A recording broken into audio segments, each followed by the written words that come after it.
esquinte moins les reins et on se fait moins mal. Tous les cailloux, vous pouvez les mettre sur le côté. Là, on les Alors, le compostage. Le compostage, c'est un truc essentiel dans votre boîte à outils de l'autonomie, d'accord? Essentiel, c'est un moyen d'accélérer ce qui se fait naturellement.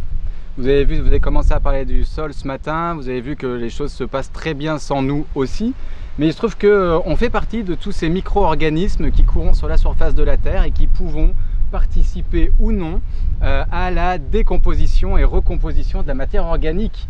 Donc on peut jouer un rôle parmi plein de petits copains qu'on ne voit pas là autour de nous. C'est un jeu d'enfant le compostage, on s'en fait parfois une petite histoire. On va voir ensemble que c'est tout simple mais qu'il y a quelques règles à respecter.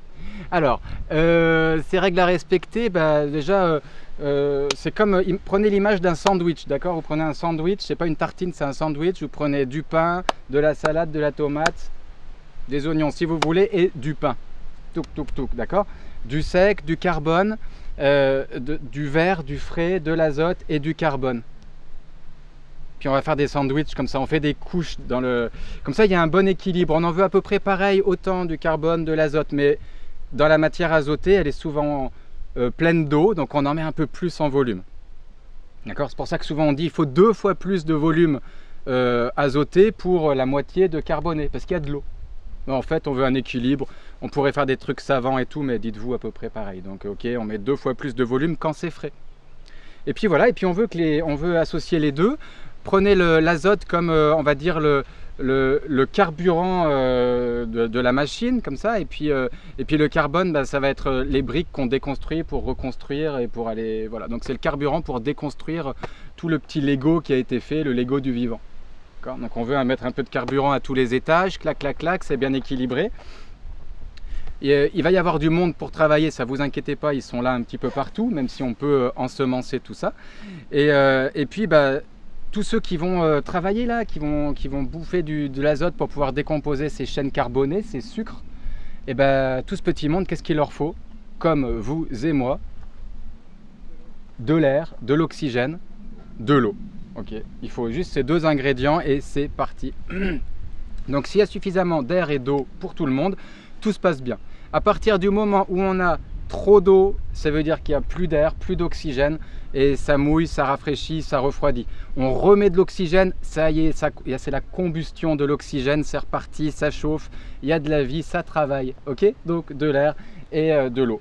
Plus le mélange de départ est bien équilibré et moins il y a de travail à faire, moins il est bien équilibré, plus vous avez été mettre des tas et des tas de matières organiques fraîches les uns sur les autres, des grosses couches d'herbe et tout, plus il va falloir aller le retourner, l'aérer, l'oxygéner. Ok? Excellent, c'est parti, là vous avez la base, vous êtes déjà autonome, on verra les détails techniques devant le tableau, mais là on a déjà de quoi travailler. On est ici sur un résidu, un reste presque archéologique d'un compostage qu'on avait mis en place il y a quelques années. Donc on a mis tout simplement ce qu'on avait dans le quartier, c'est-à-dire des copeaux de bois broyés, déjà un peu compostés. Donc ça c'est le pain, le carbone, c'est costaud, c'est sec. Et puis on y a mis un peu du fumier animal, déjà plus riche en matière organique, de la chèvre, de la poule qui ont été mélangés. On a mélangé tout ça.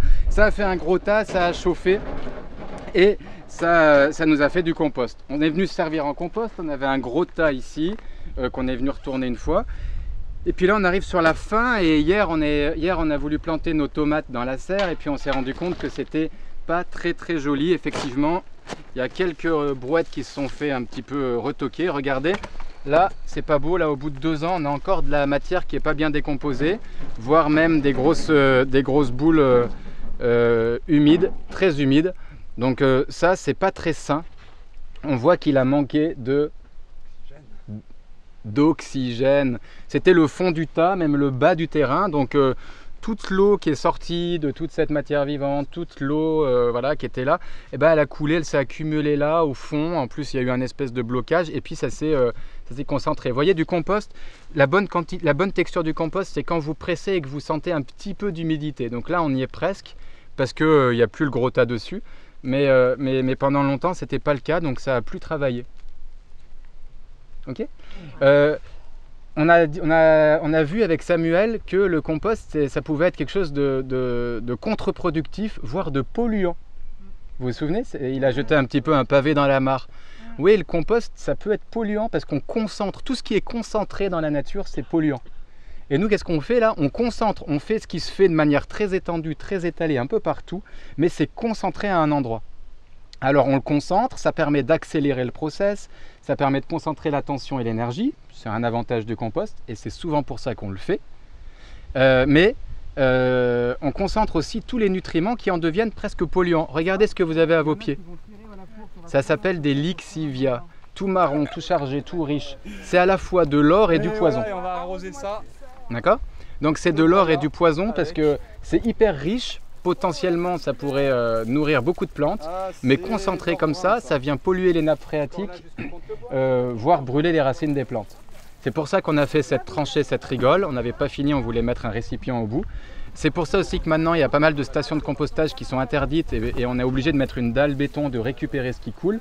Donc il faut le faire sur un sol vivant, ou alors il faut tourner d'endroit pour faire votre compostage. Si vous avez des grosses stations où vous faites régulièrement du compost, du fumin ou des choses comme ça. Donc il faut penser à ça. Si vous avez un sol drainant, il faut penser à récupérer ces jus parce que c'est une ressource, quoi. C'est une ressource et si on la réutilise, c'est tout bénef. Ok?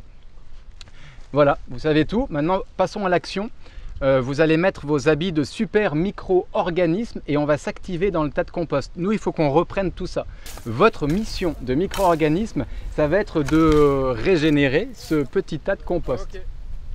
Heureusement, on a des recettes magiques. On a des petites recettes magiques. Donc là, on a du compost, on va les creuser, on va les fouiller. Vous allez aller mettre les mains dedans. Vous allez voir qu'effectivement, c'est pas toujours très ragoûtant. Et ce qu'on va faire, c'est qu'on va refaire du sandwich. Imaginez que votre sandwich est tombé par terre, il s'est écrasé dans un caniveau, là, hop, vous le reprenez, touc, touc, touc, vous le faites, puis vous le mettez au compost. D'accord?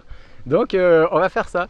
Et là, donc la recette magique, attention, notez bien tous, c'est on va prendre du broyat de bois là qui n'est pas encore composté, c'est du broyat frais, très carboné, un petit peu de sève parce que c'est de l'année, mais très carboné. On va en faire une première couche. On va refaire un andin propre. Un andin, c'est une butte, d'accord? On va faire des lasagnes, c'est à la mode. Donc on va faire une couche de broyat de bois sec, par-dessus laquelle on va venir mettre du vieux compost bien riche, trop humide. Puis on va y mettre de la salade de consoude. Donc on va aller chercher, avec une petite équipe, on va aller chercher de la consoude. Ça active les micro-organismes, donc on les motive, d'accord? On leur dit, hop, c'est parti, on va repartir pour un cycle vertueux. On va chercher de la consoude, on en met une couche de consoude. Même 2 couches, bonne épaisseur. Et puis on remet un petit peu de broyat sec, et puis on remet un peu de suici. Et puis on termine par une couche de sec. Donc on va prendre de celui-là là, tout le bord. Et puis derrière, on va venir mettre, on a fait de la lithofère, litière fermentée forestière. C'est un activateur plein de micro-organismes, de champignons et de bactéries. D'accord? Et on va venir mettre de ça dessus, du bon jus pour essayer de nourrir encore. Ça devrait être riche en champignons. Et là, on va avoir une belle lasagne, voilà, bien plus nutritive que n'importe quel sandwich. Okay. Vous êtes prêts? Ouais. Les équipes de micro-organismes, chaud patate. Ok, on y va, allez. C'est parti, à vos brouettes.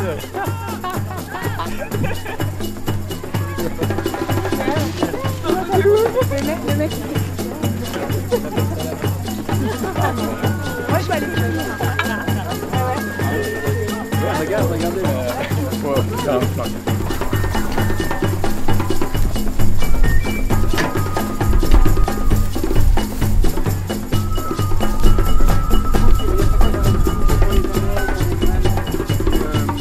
Vous pouvez goûter, c'est bon.